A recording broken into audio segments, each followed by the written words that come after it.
we're all from Toronto. Toronto's got some insane talent and owned the last decade, yet it feels like we're nothing on the map, and it feels like no one has any idea of how much comes out of Toronto. I want to get both of your perspectives. Why do you think that is? What makes Toronto, why is there such a glass ceiling on Toronto in terms of all creative talent? No, I mean, from my perspective, I always thought there was just more business to do in the US. I left Toronto at 18. And so I didn't go to university in Canada. I didn't really come back after to work in the industry. When we started our business, I was already in the US. And Cole was in Toronto when we sort of thought of the idea, at least at first. I think from my perspective, it's the market size is just so much bigger. Being in a coastal city like LA or New York for the entertainment industry in particular, it is more valuable.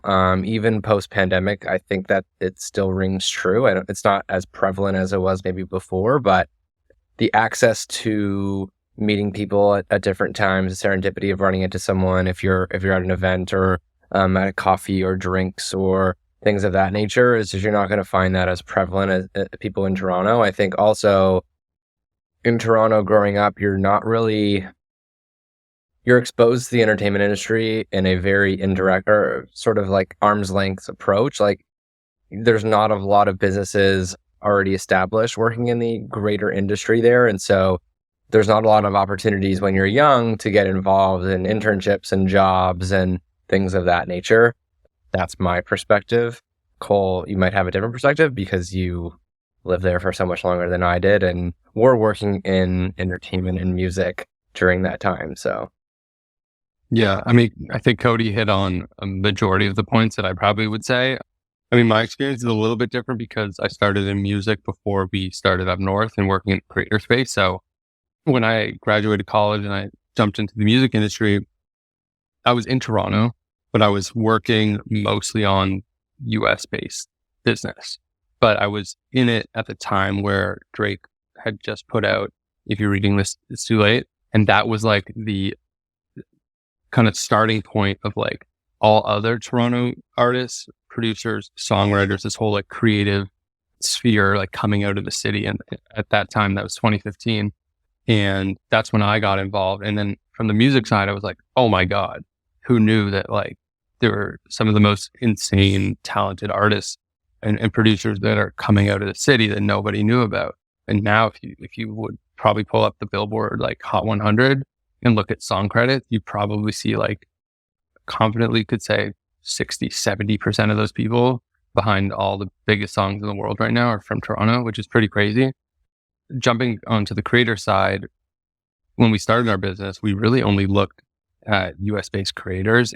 If some were based in Toronto, it just happened to be because they were here, but like their audience sizes were mostly US. And even to this day, when we're dealing with different brand opportunities, obviously most come from the US. I think there's a bit of a ceiling as far as Canadian brands, Canadian brand budgets and limits there. And they're kind of looking at the same pool of creators a lot of the time and not really expanding outside of that pool. So I think those are some of the challenges, at least that I've seen so far. I feel like I could nerd out about this question for a while, but that's not really why we're here. And so I'm going to break away. But for both of you, you talk about starting up north. Cody, you were a lawyer down in the States. Cole, you're in Toronto doing your music thing. Why up north? Why did you get started? And I'll throw it to any one of you too, and I guess you guys can bounce off each other. I was watching Cole pursue talent management and music for a number of years as I was in law school, slaving away. I mean, just not entirely happy or not entirely sure of like what exactly I wanted to do. And I saw the things that he was doing, whether it was, creative meetings with talent or, songwriting sessions, recording sessions with different people and exposed in different areas and different types of meetings and events and everything that was coming with it. And for, I believe you were like, 2021, Cole, at the time? Something like that? 22. And so even like, just the opportunities that you were seeing and the money that you were making at that age, I was like, oh my God, I want to have that type of relationship where I can be creative, I can be entrepreneurial and help sort of like guide someone. Because at the time, I wanted to be a talent lawyer. I wanted to work with talent. That was my background for college. And then I just was trying to get exposure in law school. And so when I was studying for the bar exam, I spent a lot of my little free time, as little as it was, looking at artists on Spotify and SoundCloud. And I would just like send Cole different artists that I thought like had a cool sound or potential, to which he would be like, I don't really understand why you're sending me talent here, but sure, no problem. And I just sort of like, I got inundated with it and then didn't think too much of it until I actually took the exam at the end of July in 2018. And then 2 weeks later, I was just like so uppity that I was like, I need to do something about this. And I came to him with the idea to start a management company for digital talent. He had the management background. I was an attorney. I could, handle negotiations and contracts. And I just had this like energy to just have some sort of creative outlet to help people and guide people. And so that's how it was born. He said no at the beginning. First time I asked, he was like, no, like I have zero interest in doing this. And it took some convincing. And I think like a week later, it was us sitting down in LA with someone we cold emailed to basically pitch on why we should be that individual's manager. And it was just a very funny beginning. We had no idea what we were doing. It's funny how cold emails is such a rush. Like I remember I was trying to get into the music industry in 2018 and I was in it for like around 2 years. That was my favorite thing. It's like, who's the biggest person I could email? And then how can I get on the phone with them? That was the rush. What is the similarity, and Cole, I'll go to you for this, but what is the similarities, I guess, compare and contrast management in the music industry and management now as you've learned it in the creator space? There definitely is a lot of similarities and crossover. I felt like when we started up north, I was like, okay, great. I can take that experience of what I learned of dealing with talent, dealing with creatives, which isn't always the easiest thing in the world. If you ask other managers, they probably say the same thing, but there's definitely a lot of crossover. I mean, you're basically, working with somebody and helping craft their vision. They're telling you what their goals are, and you're there to help execute on those ideas of how to get there. And that's what I did, working with artists, working with songwriters, producers. So those skills were transferable. That experience was transferable. Differences, I would say, is just the nature of the industry now. It has totally changed. Working with creators, obviously, we're more exposed to larger, on the brand side, like larger brand opportunities, definitely with like mainstream brands. If you're an artist in music, you're starting out, it's not like Chipotle or, a huge brand like that is coming to you to even take a bet and work with you on campaigns. Trying to think what else. Differences. I think distribution's a huge thing. Obviously, you working with creators. My favorite thing is just seeing them have that built-in distribution, especially as the channel gets bigger and bigger and bigger. That's kind of their jumping off point and to tap into a real audience. Unfortunately, for artists dealing with like Spotify, Apple Music as your main platforms that you're putting your art and work out to the world, like there's no real engagement tools there. No one's like coming to talk to you or kind of hear a perspective beyond obviously just listening to a song. And I think that's really limiting. It's harder than ever now to break an artist. And I definitely don't envy a lot of other, music managers that have jumped into the space post kind of TikTok and the way that TikTok's shifted the entire music industry. It's a singles driven business, which makes it extremely hard for things like artist development. And that's why I get so excited for what Cody and I are doing and some of the creators that we're working with, because it just feels like this, obviously the creator space has been building up over the last few years, but it still feels so early that there's just a whole like white space of unlimited opportunities that we can pursue. You know what's so cool? And I don't know if this was purposeful or not. So I'd like to know if it is purposeful, but you guys can say yes, just for the PR element of it. The fact that you go into music, you start working in music like the 2017, 2018, around that time, or maybe even a little earlier. And at that time, TikTok's popping. And you almost make this transition to creators with the transition of the industry, that like creators, it's TikTok that now owns the music industry and owns the supply. Was that strategic? No, And I'll be 100% honest. No, it wasn't strategic. And I think like luck honestly just plays a role in a lot of things. And like if people don't use luck as the one reason, like they're just lying, because a lot of the time it just comes down to that.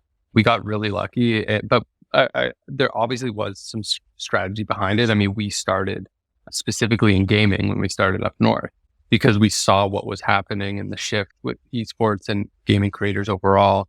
This was right before the big Fortnite boom when Drake and Travis Scott hopped on Twitch with Ninja. And then after that, it was like game over, here we go. And so we saw that as an opportunity. That was our launching pad. And then about a year and a half into that, we expanded to other categories.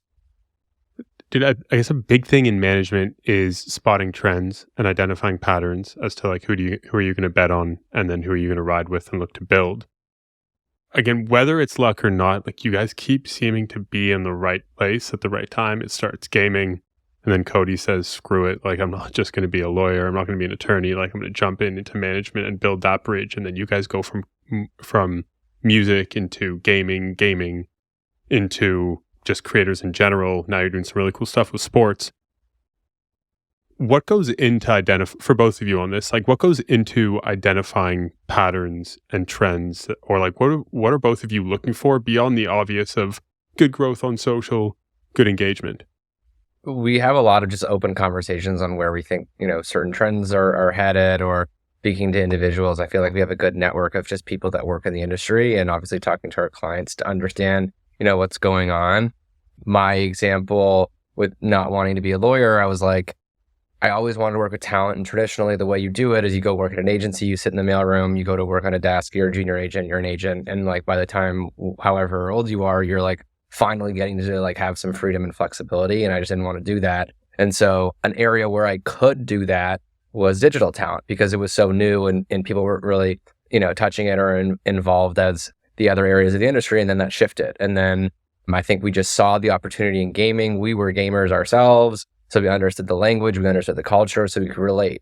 We didn't start in beauty because, I'm not really wearing beauty products and didn't understand the landscape, who the players were. We had no idea. At least from gaming, we had a unique perspective. We understood, it was PC, it was PlayStation, it was Microsoft, it was, here are some of the peripheral companies, here are the bigger games, here's the talent that fit within those games. Like it was an easier sort of like playbook strategy that we can implement there. And then it was like, okay, now we've seen a couple game cycles where Fortnite isn't as hot, or Rainbow Six Siege isn't as hot.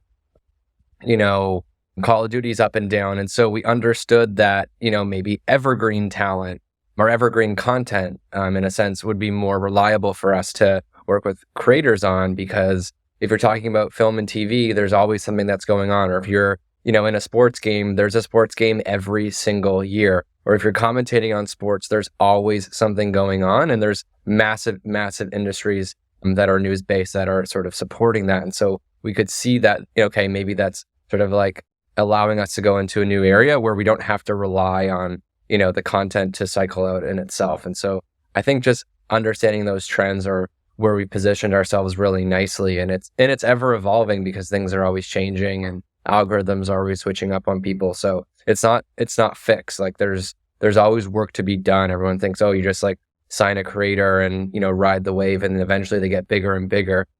Not everyone works out. Not everyone, has ambitions to take things to another level. Not everyone has ambitions to take on different types of opportunities. It's really fluid. But I think just at the core, understanding or having a general sense of where things are going or where the puck is moving is something that I think we are good at. Yeah, you guys definitely are. I want to go back to something when you guys both said earlier, when you talked about cold outreach, you had some initiative, but you also had some exposure in music, and then you've reached out to this creator. And coming from two people who didn't have relationships or credibility in the creator space, and in a world that continues to get bigger, where I'm sure there's a lot of new managers popping up all the time, how did you both go about building those relationships, that credibility, so that creators actually trusted you with their careers? I love cold emailing.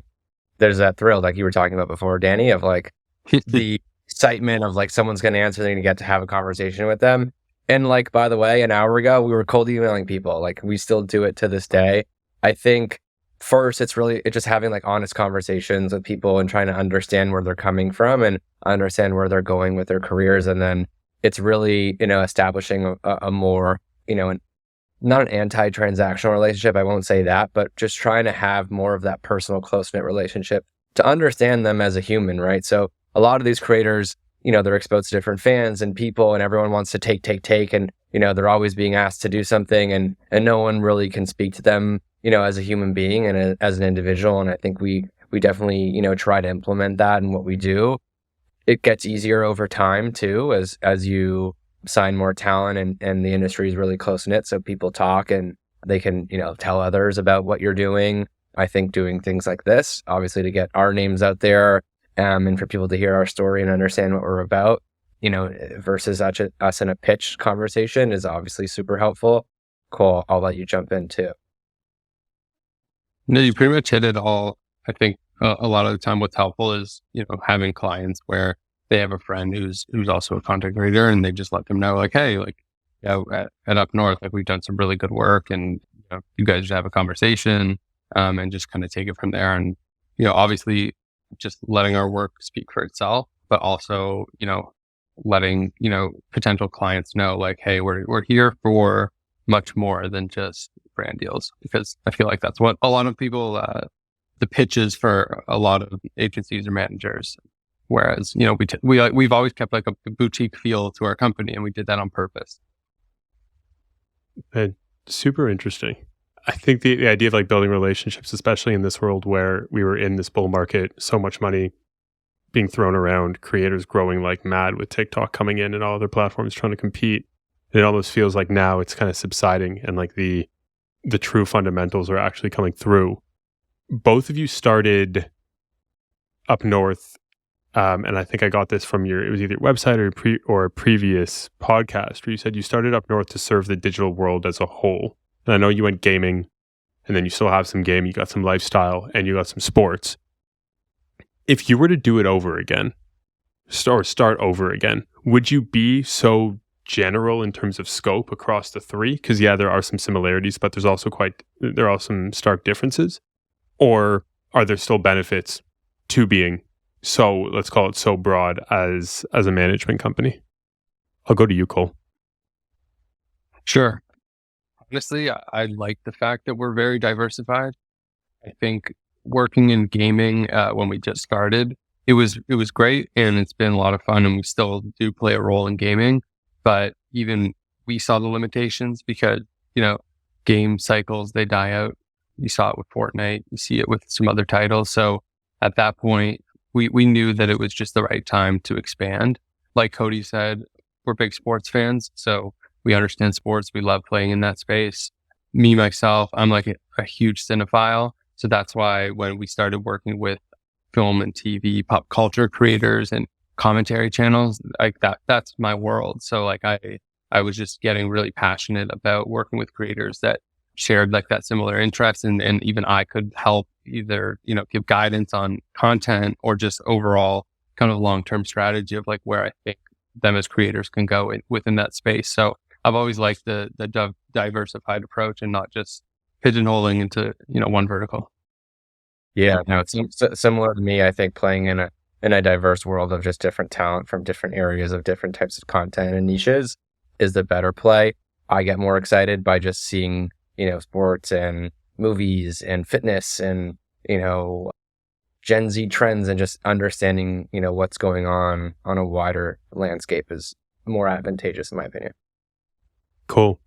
Okay, there's a word that you both use a lot in previous podcasts that I've listened to, and it's a word that describes creators you're looking for, but I haven't heard many managers and agents actually use the specific word. And you guys both use the word transcendability all the time. Talk to me about what that means as a manager, someone supporting creators. What does transcendability mean, and what are you looking for, and why is it so important for both of you? Sure. So I think it can mean a number of things. Can you like transcend the screen, right? So what could that mean? That could mean a number of things, but for me, transcending the screen is like, what is the type of relationship you've been able to build with your community, not your audience necessarily, your community. Who are the people that are following you the most? Can you name, the 5 or 10 most diehard, hardcore fans in your community? I think that's not a lot of creators can probably do that. I think a lot of creators are really there to just slap a video up and hope, that it gets views and hopefully they'll iterate on the content and continue to grow. But if you're ever going to reach, a higher level of being a creator and success, again, if that is what you want to do, you really have to be able to transcend, the screen and develop that nice relationship with your audience and interact with them and talk with them and involve them in different types of events or activations, opportunities as much as possible. Transcending like different platforms is like, how are you differing yourself and your content across YouTube and TikTok and Instagram and Twitch and other live streaming platforms? Like, what are you doing and how are you building your fan base? A lot of creators are, really looking at, 1, maybe 2 platforms as the largest audience size. And again, that is great. And I admire a lot of it. It's just the best people in the space can do it across multiple platforms, and they're serving and producing different types of content and developing different relationships on different platforms. I was just going to add an example of someone we work with that does that so well, and it's Kenny Beecham. So Kenny started off in playing NBA 2K on YouTube, right? And he would do trivia and challenges like using the game. Then he started his Kenny For Real channel, which is him just with a microphone in front of the camera talking about NBA games and just breaking down the games or doing recaps. Then he started a baseball channel where he's playing like MLB The Show and talking about baseball. Then he's got another channel where he's just doing like stuff totally different, not even talking about gaming or sports in general. Then he'll hop on Twitch and just play like Call of Duty or Apex Legends, something that his fans like would never even know him for, but like they tune in and care because he's just that guy. Like people just love him for his personality, his charisma.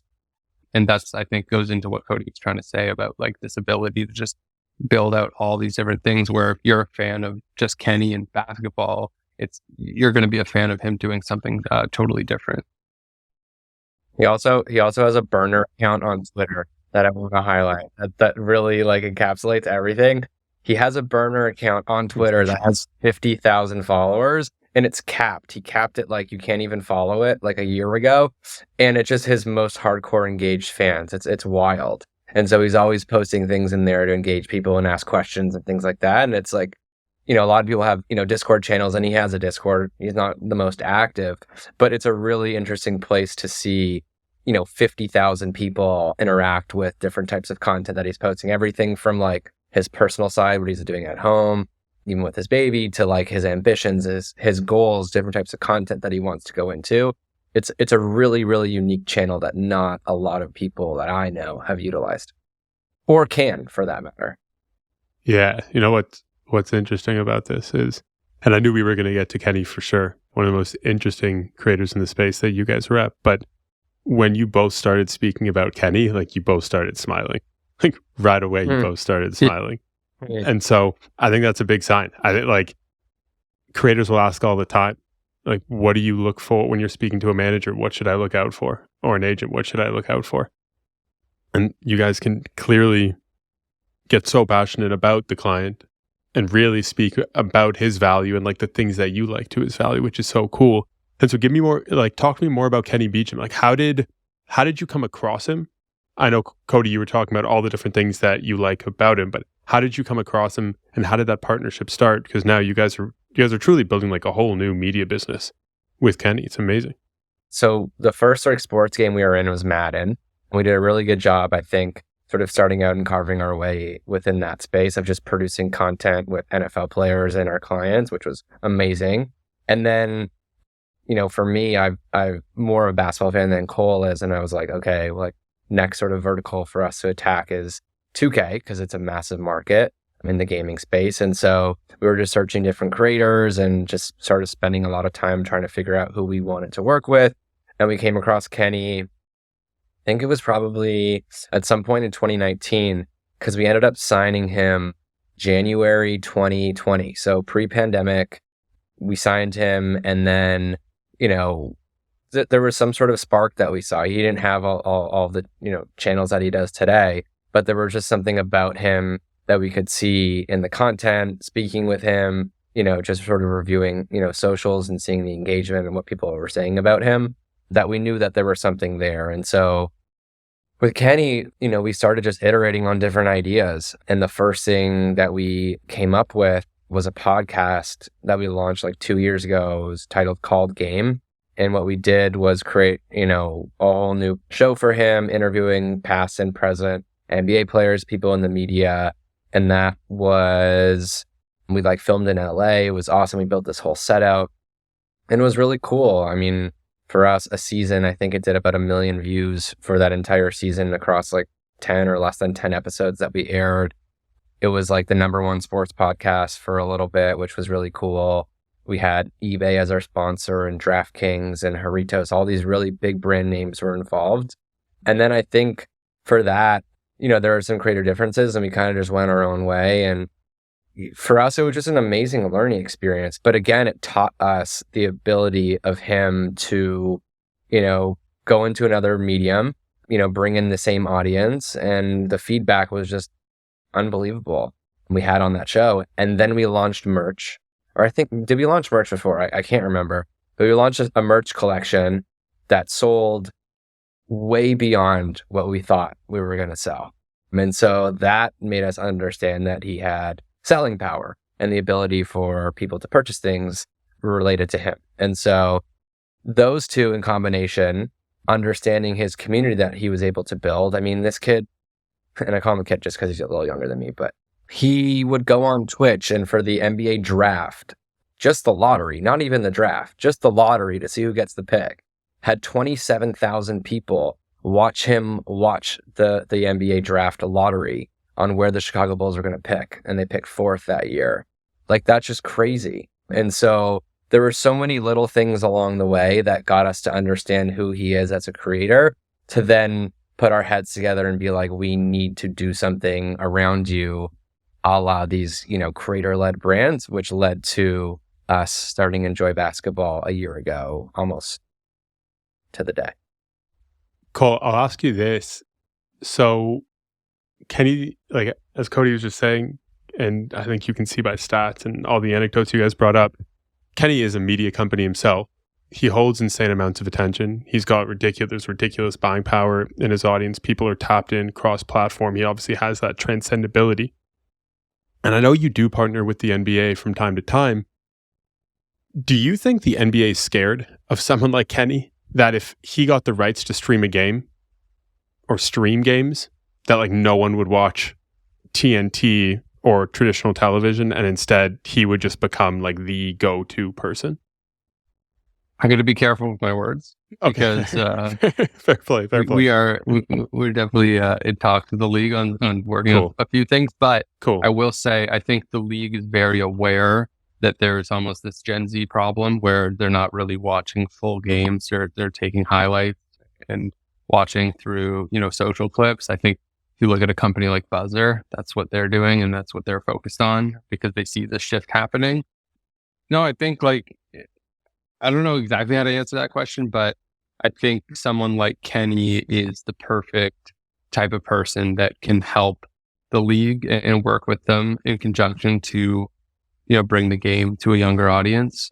I would say even on the Enjoy Basketball side, especially on our newsletter, the majority is a Gen Z audience. And I think what we were really surprised with when we started it was wow, we didn't realize that there's a lot of, younger people that are tuning in to read editorial in their inbox. I didn't think that was a huge thing. And that's been amazing because subscribers are growing by the day. And we can see obviously the breakdown behind the scenes through the analytics of the age and everything like that. So it's great to see that they're embracing a medium like email newsletters. And that's, we're really excited about that. So yeah, being in the sports space, but speaking specifically to the NBA, and because you guys repped Kenny and you've thought about this a lot of how to cultivate fandom and how to spread the game and how to increase fandom, what's the best case scenario between the NBA and creators like Kenny?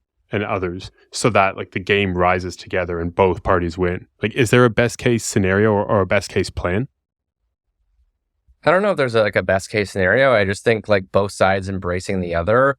I think for so long, the narrative in a lot of different major sports has been like, oh, I'm a creator, I can't use footage. I'm getting copyright strikes. I'm not able to sort of like comment on certain things. And the leagues have since sort of switched the narrative there, and obviously give them a lot of credit in doing that. Yeah, like Cole mentioned, their problem is attracting, Gen Z and younger to watch content for so long. And so I think like the embrace between both creator and league is just extremely important. And, you're going to see, and you're going to continue to see, those alternative casts with Peyton Manning and things of that nature. But then you're also, going to see, more, types of watch alongs. And Kenny's done those. I mean, he's done those with House of Highlights, and he'll do like a fourth quarter stream. So you can tune into the Celtics Nets game and watch him comment on it. And, I think there's things like that.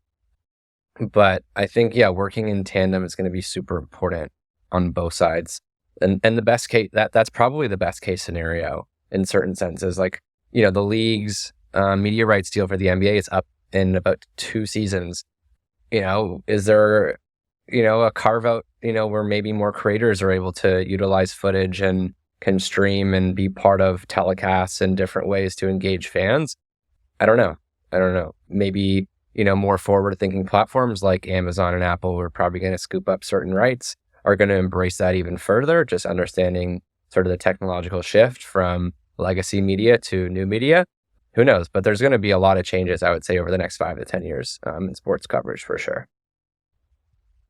Yeah, no, I think it's super exciting, and you guys are so well positioned, which I think is really exciting as well. Cole, you both bring up Enjoy B-Ball, and I know we've talked about it. I know what it is. I think a lot of the people listening probably don't know what Enjoy B-Ball is. So tell me a couple of things. What is Enjoy B-Ball? How did it come to be? And why did you guys start with a newsletter with Enjoy B-Ball? And Cole, I'll go to you for this to start. Yeah. So Enjoy Basketball came together, as Cody mentioned, like, we worked on this previous project that finished, and we were like, okay, what's kind of this next step here? What makes sense for Kenny?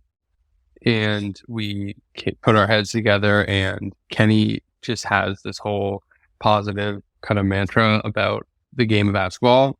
Not like Twitter, NBA Twitter can be an absolute like shit show and just constantly tearing down players. You turn on the TV, you see, Skip Bayless, for example, like just critiquing people, and it's all negativity. So we were like, okay, well, why don't we create a platform that kind of flips that on its head and tells positive first stories?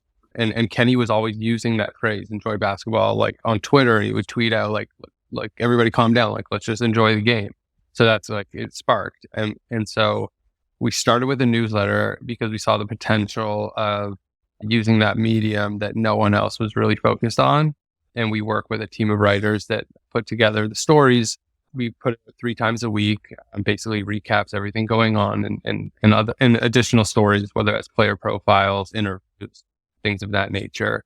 And so we started that in April of last year. I believe we just crossed 38,000 subscribers on the newsletter, which had kind of blown us away. And we didn't think that we'd be growing at that rate, but super fortunate. And that's the media side of the business. And we also have the lifestyle brand component, which is putting out different apparel. And then we got into physical products recently. In December, we created a mini hoop like that you would put on the back of your door. And we sold that out in 2 weeks. And that was our first physical product. And then this year, we're kind of iterating on that and have some more fun plans in the works for physical goods, games, things of that nature. Wild. And it obviously takes a management team that understands how to build businesses alongside with a creator that has an amazing audience and is an amazing creator, creating good content, has a great community. The question that comes up a lot when I speak with creators and they see people like Kenny and yourselves building these like incredible businesses beyond social is like, what is the involvement of the creator? The creator is 24 hours in a day and they want to continuously create content, but they want to be involved and they see these opportunities. How do both of you think about, like, how do you guys think about approaching that conversation with the talent to say, hey, like, we don't, like, it might be your name, or you might just have ownership, or you might have distribution. How do you go about that relationship so that at the end of the partnership, it's probably stronger than ever between the two of you, and not something that like derails everything that you've worked for? Cody, I can go with you first. So we obviously have the advantage of just working and knowing Kenny for a number of years before. And I don't think we would have started an entire media brand if everyone wasn't, completely bought in. And so I think, establishing the relationship initially, making sure everyone is on the same page, understands where we want to go, what's going to be the sacrifice to get there, and sort of, dream scenario of what the end goal could be is very critical. I think that is just, it's super important. And, certain things, we don't ask Kenny for, and certain things we do. We each play our roles, like players on a team. Everyone has their role in different ways. You're not really seeing Cole and I in front of the camera, although that could change soon with some short form stuff. But, it's not like we're going and launching a podcast and we're on it and we're talking basketball. Like, obviously the majority of everything that relates to the content side of the business, we have to utilize Kenny, and he's the face, and he has the reach and the distribution. Or, would we have hit, 40,000 subscribers in our first year on our newsletter without Kenny? No. And it's understanding, where we can each play. Like from a business perspective, we're obviously handling more of that side and the operations. But, he's very involved. Like he understands everything that we're doing and the vision. And I think it takes a unique individual and a creator to understand that when they have everything else going on, and they have to balance their own channels and make sure that, they're not lacking and they're still serving their communities and the content on different platforms. So a number of things, just the alignment at first, understanding their role on a day-to-day in a high level, and just making sure there's a balance between, what they're doing for their own content. Yeah, I mean, there has to be a level of trust, like a ridiculous level of trust, because I can imagine if both of you are running operations with Enjoy Basketball, and you put out something and people know it's related to Kenny, but maybe it's not his views, or it's not in the way that he would approach something, it could really derail the relationship. And so beyond the fact that you both have been with Kenny for a very long time, like what other systems and processes are put into place so that doesn't happen and you guys continuously stay on alignment as this thing continues to grow? Because having 38,000 subscribers to a newsletter after 1 year is absurd. And so who knows where this continues to grow in the future? Yeah, I mean, I think we've definitely tried to stay as organized and have Kenny involved as much as possible, whether that's like, bi-weekly content meetings where we're just discussing, new ideas, how can we improve on this? I mean, look, he's the expert, right? As a creator, this is a brand new space to us, being behind the scenes. And Cody and I obviously handle like a lot of the creative ourselves. So we lean on Kenny to give his input as, hey, like, I think this can work really well, or maybe don't do this or change this. So that's been very, very helpful in using him to our advantage there. But I would say, yeah, just always kind of keeping, like, the level of trust is huge, like you mentioned, and just keeping him in the loop as much as possible. That's, what we're focused on. So, yeah.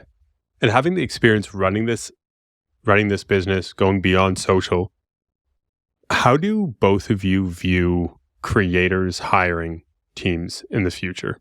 Like, I think they have the opportunity, specific creators have the opportunity to build these massive companies. But at the end of the day, the majority of creators they're creators. Like, they're creatives. That's what they want to do. They want to stay in their pocket. But if they want to build, they have to hire. So how do both of you approach that situation with creators in terms of allowing them to be a part of the process, but still hiring someone that's going to stay on for a while and not continue to churn?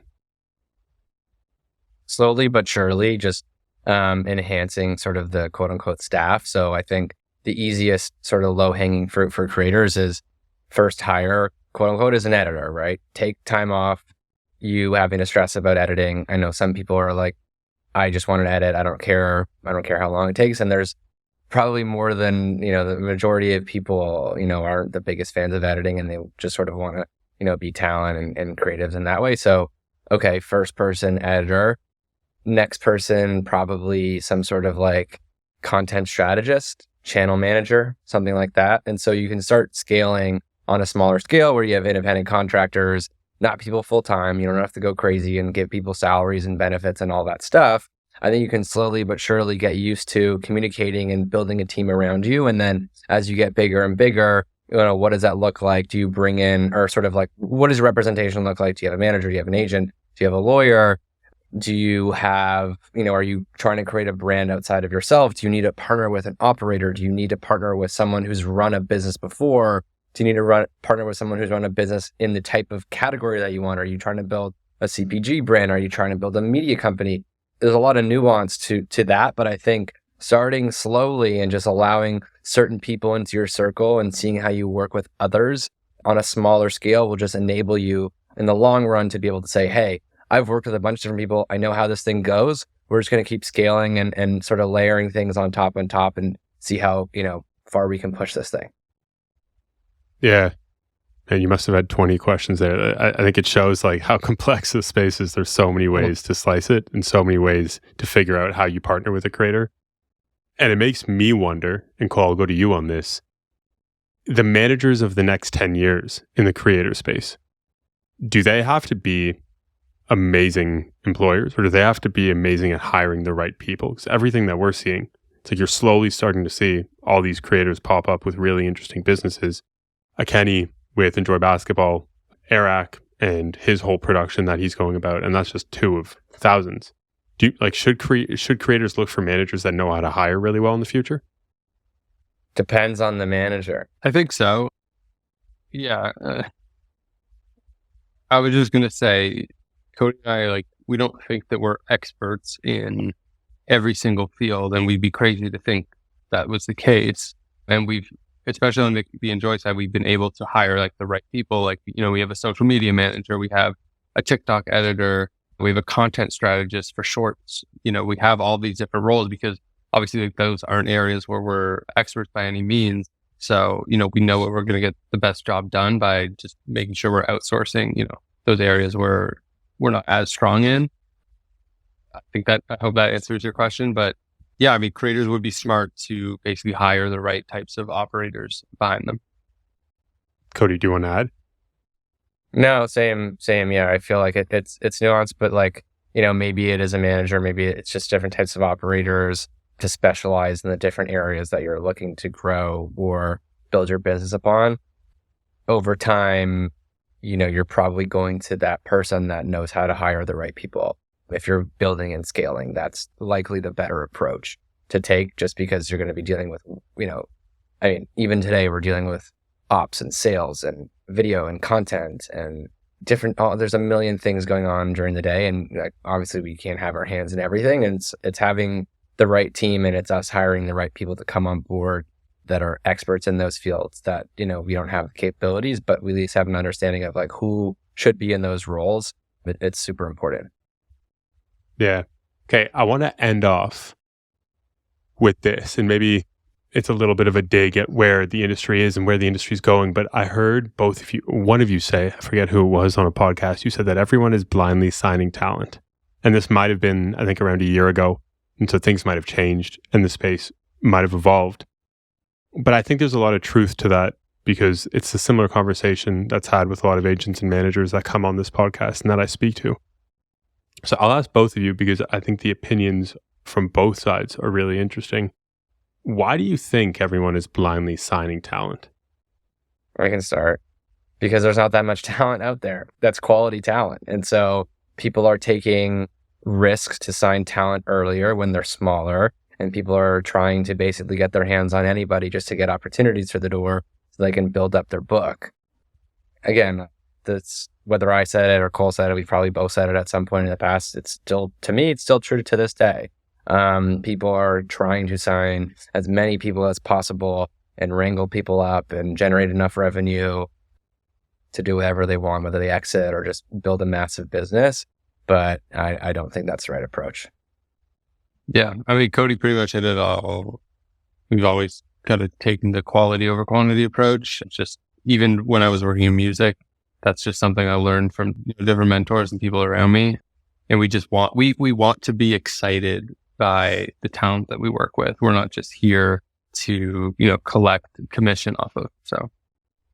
And with everything you both just said about the idea that maybe there's not as much quality talent, but people are trying to build their book and they're trying to build their credibility and their stance in the space. What's the negative side of that for the industry? If a lot of people are blindly signing talent, what have both of you seen as the negative impacts on the creator space? You're not adequately represented. That's one. I would say two, you're jumping on these hype cycles and different trends and content going on. Oh my God, like, if someone's doing this, great, it's going to last 2-3 months, but like, what's the long game there? We've truly like never been in it for just like the short-term game. And we want to build these like long-term visions, long-term businesses alongside of our clients. So like jumping onto different hype cycles and just because, you see crazy followers going up, at some point, a lot of that stuff just has to die out and it won't actually last. So. Fair play.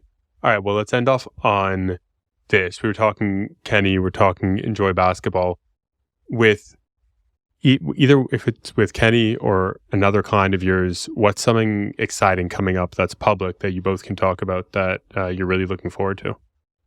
Cody, I'll start with you. I'll just talk about the enjoy side. We have a number of NBA team collaborations coming out over the next couple of weeks. A bigger, I can't say publicly what the brand is, but we have our first collaboration with a third-party brand in April, which is super exciting. It's a very nostalgic brand, a very well-known brand. I think our community is going to love it.